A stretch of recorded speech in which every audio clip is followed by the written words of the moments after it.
Hi, everybody. Welcome to episode 174 of Radio 815, the podcast dedicated to examining the work of writer, director, producer J.J. Abrams and his extended Bad Robot universe. I'm Matt Crandall, here with my co-host Marcelo Inostroza, as we continue to talk about the 2010s series Undercovers, co-created by J.J. Abrams. Today we are talking about the episode entitled Funny Money, which is the 10th episode of the first season. This was one of the last episodes to actually air. It aired December 22nd, 2010, directed by Jonas Pate, who co-created a show called Surface that got canceled too early, but I really liked. And this one, Marcelo, brings a little bit of an Ocean's 11 kind of vibe in terms of a casino and some money and some passwords and some phrases we need people to see, but also Steven's estranged older brother gets brought into the mix. How are you feeling as we're exploring some family dynamics? I love the way that this episode explores family dynamics between Steven and his estranged brother. This episode has a lot of elements that I wish were in other episodes in earlier seasons. I wish to all the heavens and all the skies above that the writers had a better idea of the show that they wanted to do early on, because I feel if the writers were giving us this type of quality early on, Matt and I wouldn't be so anxious to get the hell out of the series like a bat out of hell.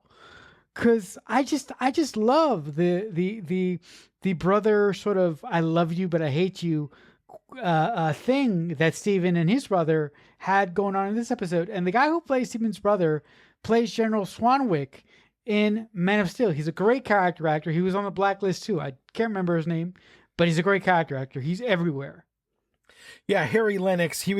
I first noticed him in the Matrix sequels. He was in Reloaded and Revolutions. And, in Revolutions, he's in one of those big mechs shooting a lot of bullets and screaming. And he's done a ton of stuff.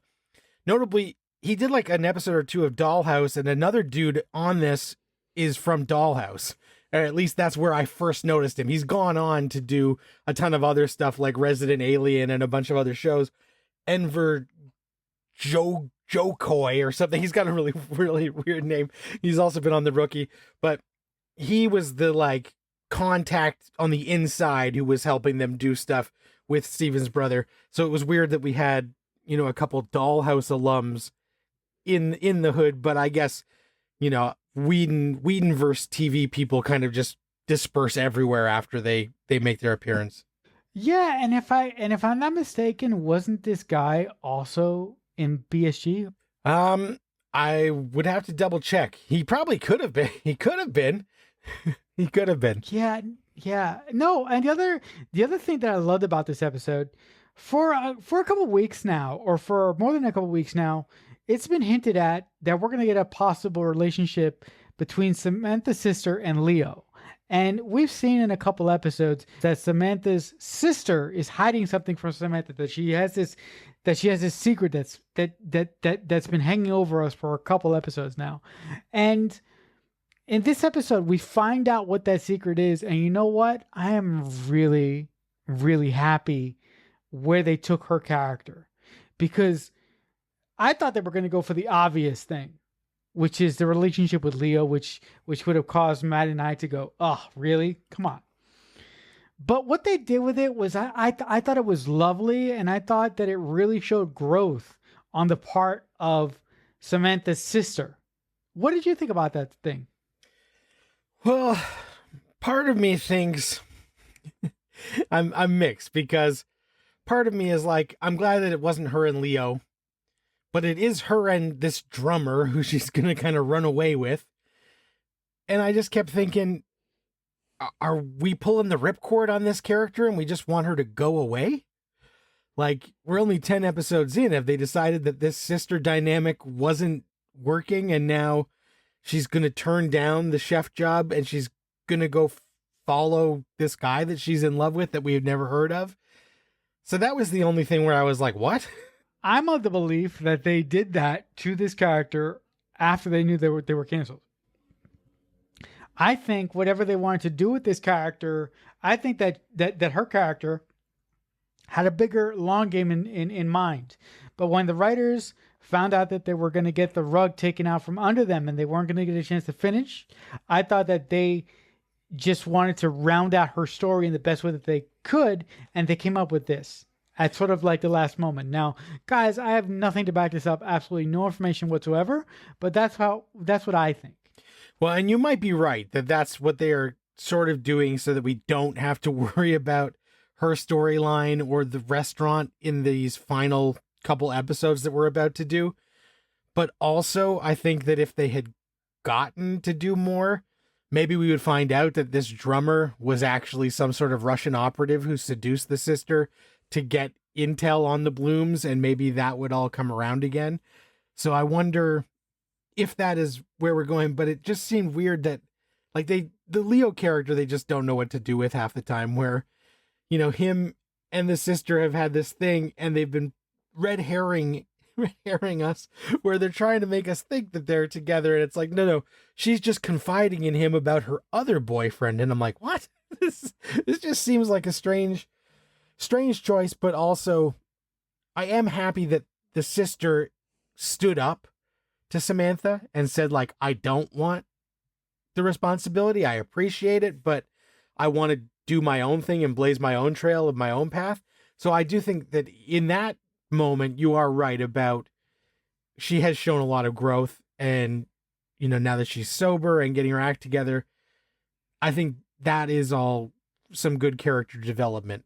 So that coming through was a nice part of the bookends, because she's only in the very beginning and at the very end.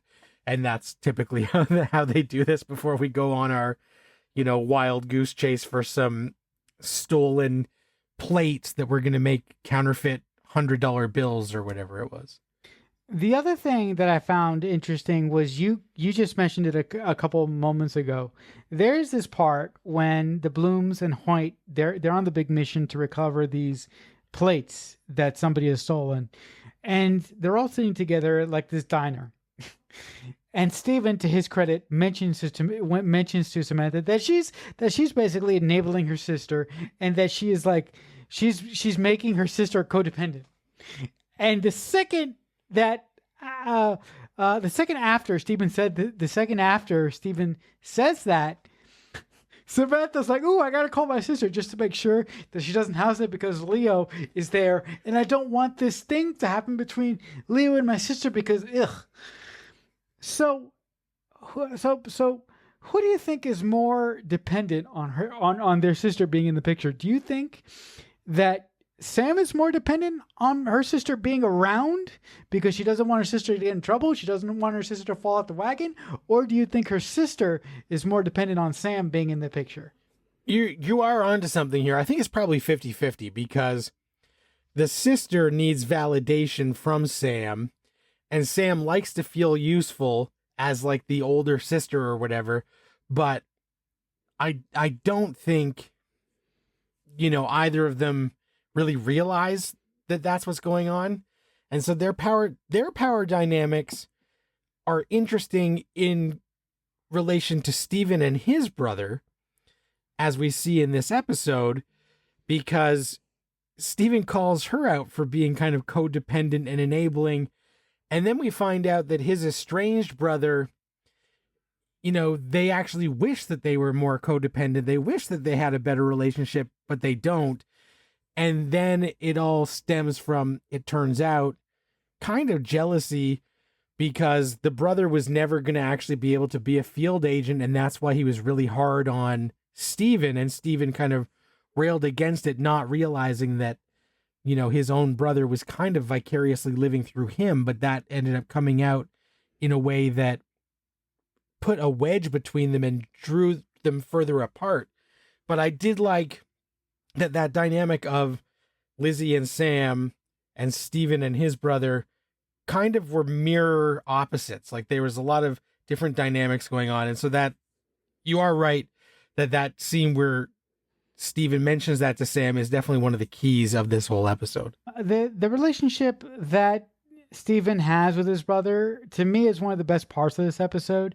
And I really love the way that the actor who plays Steven and and the actor who plays his brother, they really have this, like Matt said, they really have this really contentious relationship, and it's almost like Steven feels that everything that he's ever done in his life has not been good enough, and his brother has always brought him up on his faults and never any of his successes. And like you said, I think that a large part of that is his brother living through Steven's adventures, because his brother could never hack it in the field. As a matter of fact, his brother is one of the best code breakers in the CIA. That's why they have to come to him in the first place, because Steven, once they figure out that they need a code breaker to help find these places that they're looking for, Steven wants to use another guy in the agency. But Sam is like, no, why use another guy in the agency when your brother is the best person in the business, but you don't want to deal with it because you don't want to reconnect with him. So I really, really enjoyed the family dynamics in this episode a whole bunch.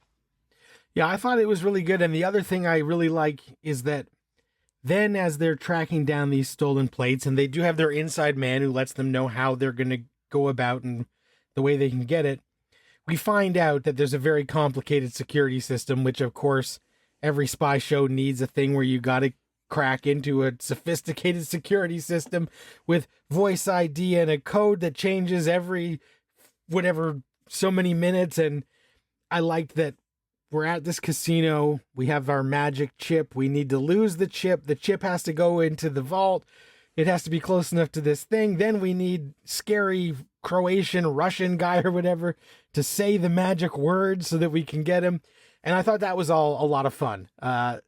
So like we're dealing with these dynamics of family stuff, but this was just the fun, secret agent bullshit. And I liked even when we're trying to get the guy to say the phrases, the numbers are appearing on the screen so we know which ones he has said of the code. And that was kind of unique in terms of this show because they haven't done any weird, almost fourth wall breaking things. But this is like a fourth wall breaking subtitle where like, that's just for us. That's not really part of the show. That's not happening in reality. That is just for us to know that they're checking off the boxes as they get each box checked. And I thought that was a lot of fun as they are, pretending to be high rollers and trying to get the phrase to be said. And as we ding each one off, I thought that was a lot of fun. It was well done. And anytime, Hoyt can crack wise while they're doing technology stuff, I always like. The one thing that I've noticed about the show, and I can't believe I haven't picked up on it before, every time they go to a new country, they show a title card. They show a title card with a poster basically a postcard of where they are. And oftentimes the camera does a slow push in and the camera goes past the letters. And you're like, that sounds interesting. Where have I seen that before? Fridge, actually. But I'm like, they stole that from Fridge. But you know what? Guys? Fringe does it better. Way better. But I appreciate the effort. I did like the spy rigmarole of this episode, in that they had to get a password from this guy to get into the vault. They had to get a number phrase from him. I thought that was very interesting and a nice little quirk to the episode. The other thing that I liked, kind of, because I did find it to be a little bit annoying at times, I don't think it's so healthy that Hoyt loves Steven so much. I listen, guys, I know it's meant for laughs, but I'm like, dude, can you stop with this? Because clearly Steven doesn't like you as much as you like him. So come on. But I know, guys, I'm a sourpuss.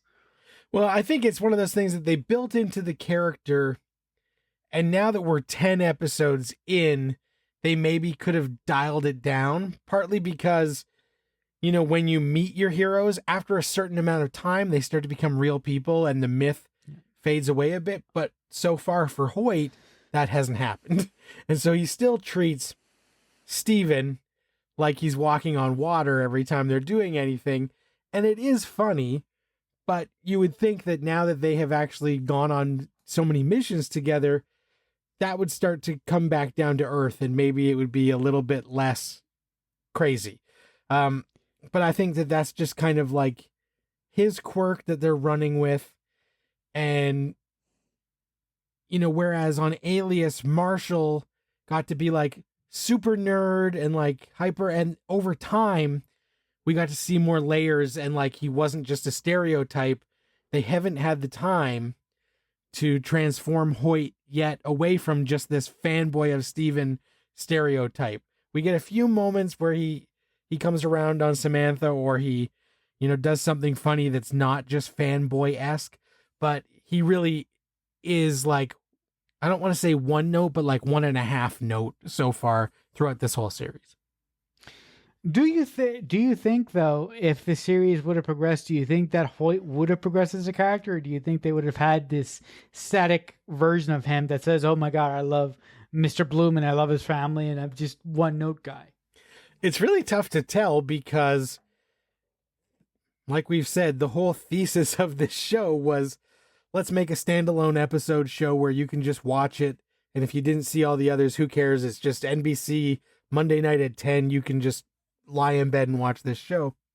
So I don't know that they would necessarily want us to like explore any trauma that Hoyt has, or like his codependency issues and stuff. I don't know that we would actually get deeper, even if this ran for like 5 seasons, because they might just want him there to be the comic relief and to be the funny, goofy fanboy guy that is charming and sincere, but starts to be a little bit like nails on a chalkboard as you continue every episode that way.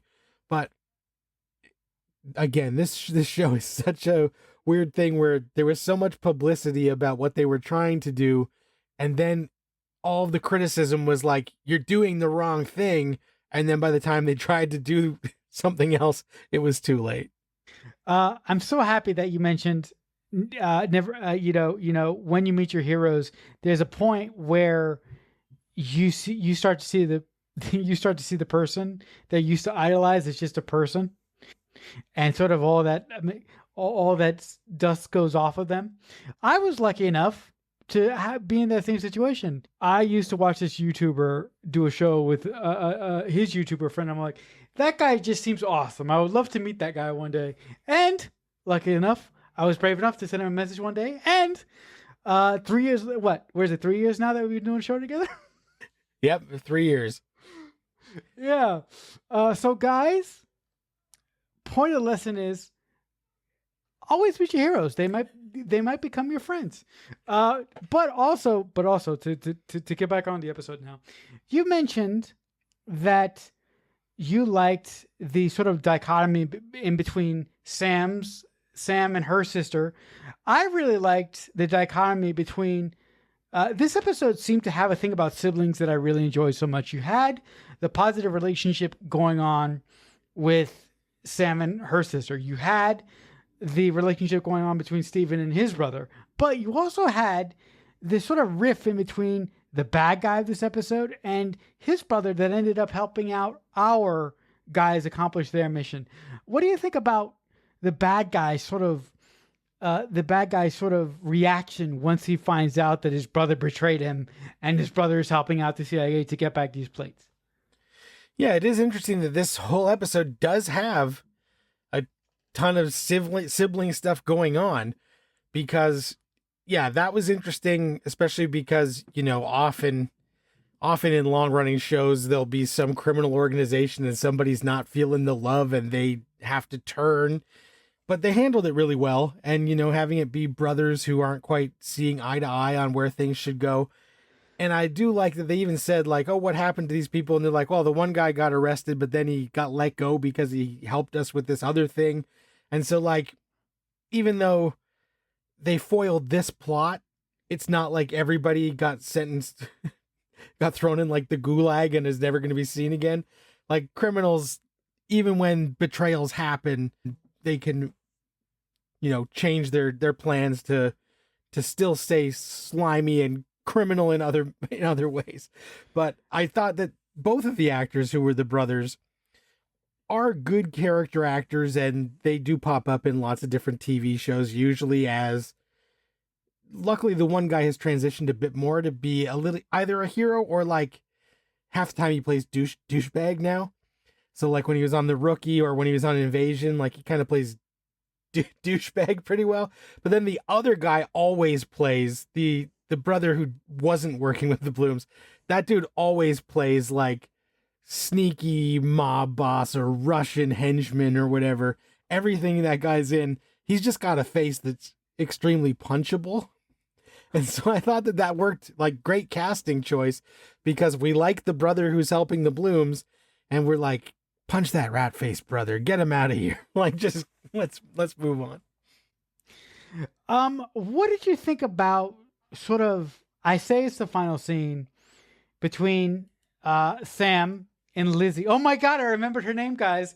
For the first time in history, I remember someone's name. Oh my God. What did you think about? So I'm assuming it's their last scene in the series because I don't think she's going to be in any more episodes. So assuming that this is their last scene, what do you think about the scene where Lizzie admits to Sam that she doesn't want to be sort of her sister's hanger-oner anymore, that she wants to blaze her own path with her boyfriend drummer? I like I said, I respect that she was honest and that she could, you know, actually stand up to her sister and say like, hey, this is the better thing for me.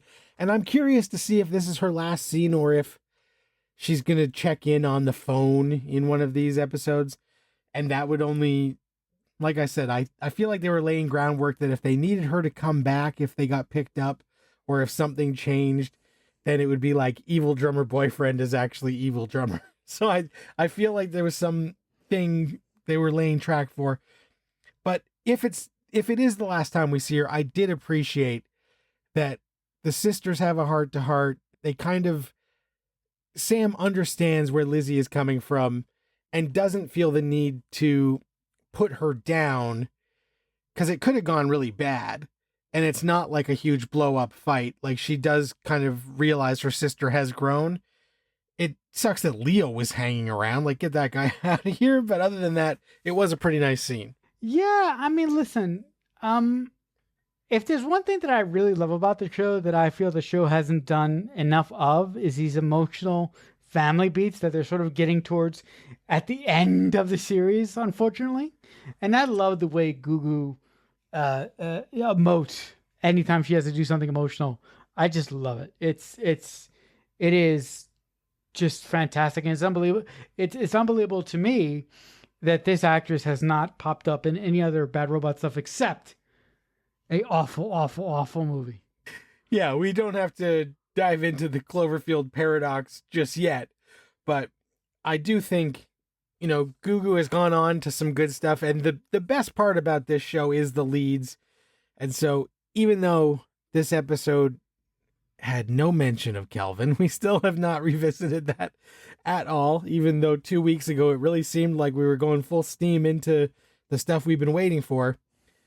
I am hoping that with these final few episodes, we can give some closure and make us satisfied with the fact that we spent 13 hours watching this couple, and that it's not a huge disappointing cliffhanger, or, you know, I just hope it's not a stupid, like, last one scene tacked on because they found out it was ending.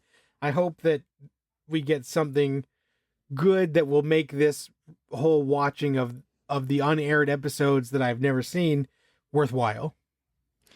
You want to know what? I'm really starting to believe I'm really starting to believe in your philosophy that you mentioned last week. I hope that they quit and walk away.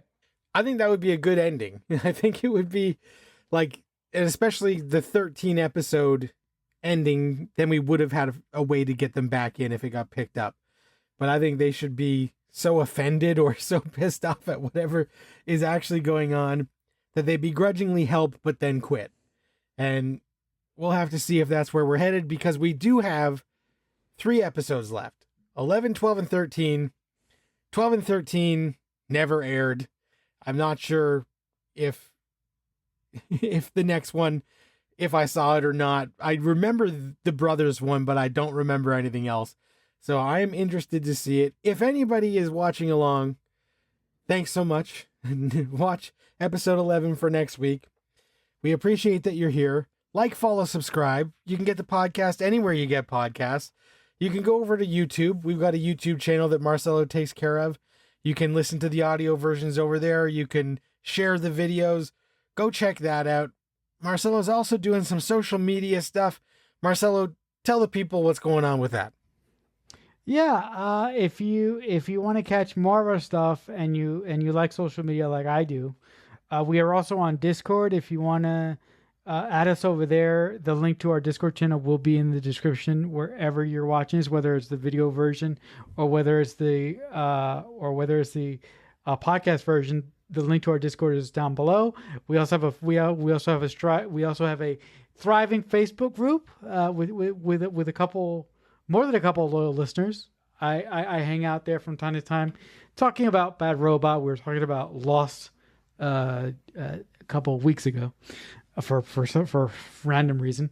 But also, if you want to just talk to me about whatever you want, I am available on X or Twitter, whatever you call it, whatever you choose to call it. I'm at CrickFanatic88. And as for me, if you want to log some movies, we can do that on Letterboxd, letterboxd.com/MDC3000. Otherwise, thanks so much for listening. We appreciate it. And until next time, Radio 815, over and out. Radio 815 is a Balloonhead Productions presentation in association with Killer Newt Productions.